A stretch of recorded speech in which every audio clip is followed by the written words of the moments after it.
Pemirsa, kita sudah terhubung dengan rekan Lineke Utsiki di Dermaga JICT 2 Tanjung Priok, Jakarta. Lineke, apa temuan baru dari tim SAR di sana? Wilson dan juga pemirsa, pada hari keempat pencarian dan juga proses evakuasi dari jatuhnya pesawat Sriwijaya Air SJ182 yang tadi sudah dimulai sejak pukul 7 pagi waktu Indonesia Barat, memang hingga dengan saat ini belum ada satu temuan pun yang dibawa dari perairan Kepulauan Seribu menuju ke dermaga JICT. Jika kita melihat pada proses 3 hari pencarian dan juga proses evakuasi yang sudah berlangsung sejak 9 Januari 2021, memang untuk mekanismenya ini tim penyelam ataupun tim SAR gabungan akan terlebih dahulu mengumpulkan temuan-temuan yang berada di perairan Kepulauan Seribu ke dalam Sea Rider ataupun perahu karet, dan juga KRI memang sudah bersiaga di 6 sektor permukaan air laut di Kepulauan Seribu. Nanti untuk kemudian ini baru akan dibawa ke dermaga JICT 2 Pelabuhan Tanjung Priok. Hal ini dilakukan untuk menghemat ataupun untuk efisiensi waktu. Kalau kita lihat memang biasanya untuk hasil temuan-temuan ini baru akan diantarkan ke dermaga JICT pada siang ataupun sore hari. Karena demikian pantauan kami saat ini di dermaga JICT 2 ini baru saja diberangkatkan kapal KN Sarkarna yang mengangkut Kepala Basarnas yakni Marsikal Madya Bagus Puruhito bersama dengan awak media yang akan rencananya melakukan peninjauan langsung ke lokasi tempat disinyalir adanya titik koordinator ataupun titik koordinat yang merupakan tempat ditemukannya black box ataupun badan dari serpihan pesawat.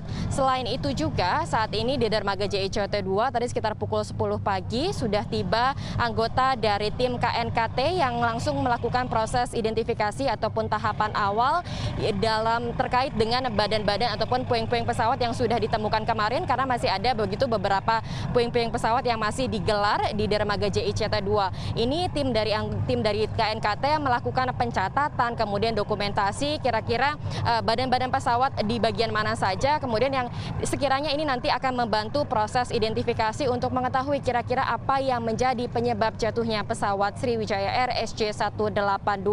Terkait dengan metode pencarian pada hari keempat ini ada sedikit perbedaan jika kita bandingkan dengan kemarin, yakni dari adanya penambahan penguatan. Kalau kemarin total ada sebanyak 53 kapal yang disiagakan, sementara untuk hari ini ada penambahan 1 kapal yakni KM Barunajaya yang memiliki kemampuan untuk mendeteksi di bawah laut untuk nantinya juga turut membantu KRI Rigel yang kalau kita ketahui ini memiliki sonar untuk mendeteksi sinyal-sinyal dari black box. Kemudian juga berkaitan dengan jumlah personil, jika kemarin diturunkan sekitar 2.600 personil gabungan yang secara aktif melakukan pencarian dan juga proses evakuasi, maka pada hari ini ditambah 1.200 sehingga totalnya ada sebanyak 3.800 personil.